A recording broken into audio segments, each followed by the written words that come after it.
एक नई नवेली दुल्हन सुहाग रात के ही दिन अपना रूम भूल गई और अपने पति के कमरे में जाने के बजाय अपने नंदोई के कमरे में चली गई और अपने नंदोई के साथ अंधेरी रातों में प्यार करने लगी। और जब इस बात की जानकारी उसके पति को लगी तो फिर क्या हुआ दोस्तों, पूरी कहानी आपको विस्तार से बताते हैं। बस आप लोग वीडियो में अंत तक जरूर बने रहें। नमस्कार दोस्तों, एशियन क्राइम अफेयर चैनल में आप सभी प्यारे दोस्तों का स्वागत है। एशियन क्राइम अफेयर चैनल को आप लोग सब्सक्राइब कीजिए, वीडियो को लाइक कीजिए और वीडियो को ढेर सारा शेयर भी कीजिए। दोस्तों ये कहानी उत्तराखंड के छोटे से गांव से सामने आई है, जहां पर रजनीश नाम का एक व्यक्ति रहता था। वो अपने साले की शादी में अपने ससुराल गया हुआ था। उसकी अपनी पत्नी भी उसके साथ मायके गई हुई थी। दोस्तों साले की शादी की खुशी थी, घर वालों में बहुत ज़्यादा खुशहाली थी। धीरे धीरे वो दिन भी आ गया जब रजनीश के साले की शादी हुई और फिर उसकी सरहज शादी करके अपने ससुराल आ गई।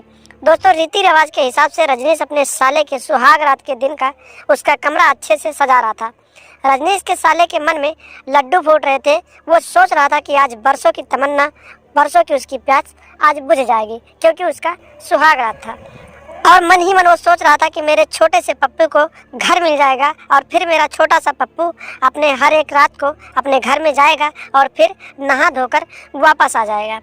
दोस्तों रात बीत गई, सभी घर वाले खाना खाकर सो गए। रजनीश का साला अपने बेडरूम में लेटा हुआ था और अपनी पत्नी का इंतजार कर रहा था। लेकिन रात के 2 बज गए। जब उसकी पत्नी उसके रूम में नहीं पहुंची तो रजनीश का साला सुहाग रात मनाने के लिए परेशान होने लगा। लेकिन फिर उसने सोचा काम काज का घर है, हो सकता है थकी हारी होगी तो कहीं लेट गई होगी। दोस्तों उसने सोचा कोई बात नहीं है, अगर आज वो अपना सुहाग रात नहीं मना पाएगा तो कोई बात नहीं है, सुहाग रात वो कल मना लेगा। उसकी बीवी थकी हारी होगी तो कहीं सो गई होगी।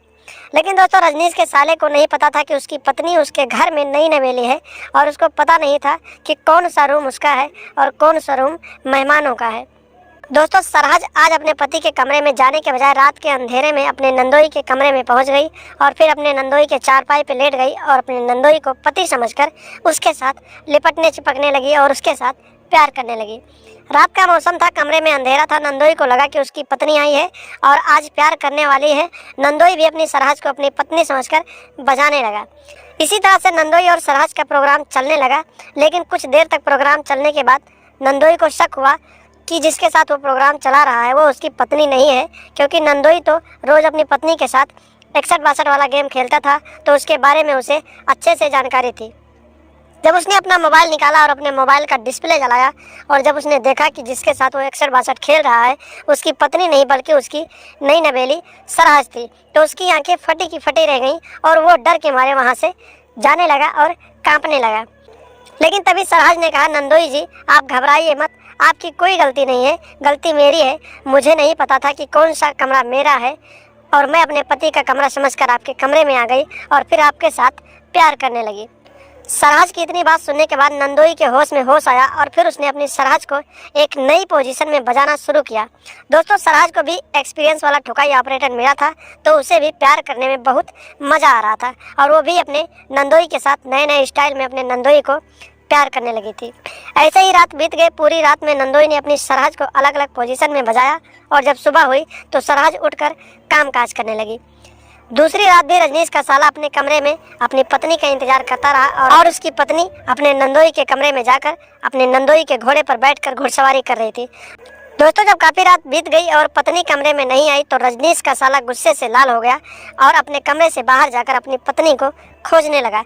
इसी बीच रजनीश के साले को अपने जीजा के कमरे से कुछ कामुक भरी आवाज़ें सुनाई देने लगी और फिर उसने जब खिड़की के रास्ते से जाकर देखा तो वहाँ का नज़ारा देखकर उसकी आंखें फटी की फटी रह गई और उसके पैरों तले जमीन खिसक गई।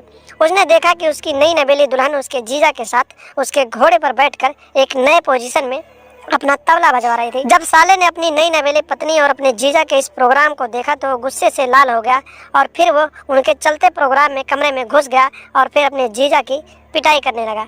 दोस्तों लड़ाई झगड़ा करने के बाद वहाँ पर एक लोहे का रॉड पड़ा था, उसे उठाकर साले ने अपने जीजा के सर पर वार कर दिया, जिससे उसके जीजा की मौके पर ही मौत हो गई। उसके जीजा का राम नाम सत्य हो गया।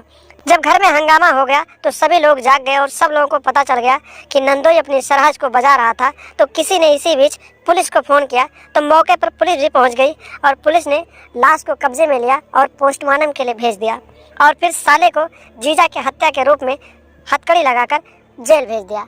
तो देखा आपने दोस्तों, एक नई नवेली शहनाज अपने ससुराल गई थी, उसका नंदोई भी था और वो रात में अंधेरा था तो अपना कमरा भूल गई और अपने कमरे के बजाय अपने नंदोई के कमरे में चली गई, जिसके बाद अपने नंदोई के साथ प्यार करने लगी और उसका नंदोई भी एक नंबर का ठुकाई ऑपरेटर था, तो वो भी अपने शहनाज का अच्छे से गेम बजाने लगा। और जब इस बात की जानकारी उसके साले को लगी तो उसके साले ने अपने जीजा को मौत के घाट उतार दिया।